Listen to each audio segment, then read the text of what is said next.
Thank you. ISKCON evolution competition. నేను చెప్పబోయేది పర్యావరణం గురించి.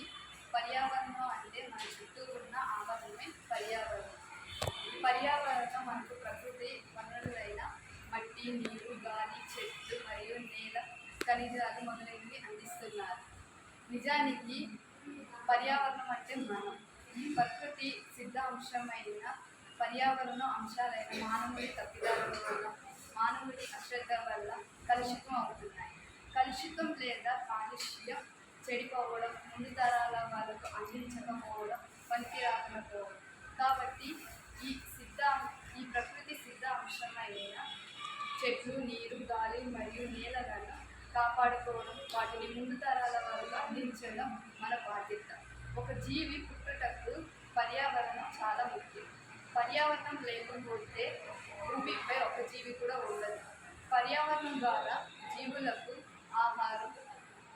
ఆహారం, గాలి వంటివి లభిస్తున్నాయి.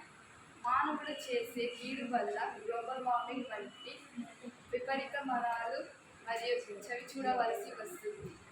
ఇలా ఇప్పటికైనా మనలోని ఆలోచన విధానాన్ని మార్పు చేసుకొని పర్యావరణాన్ని రక్షించుకోవాలి.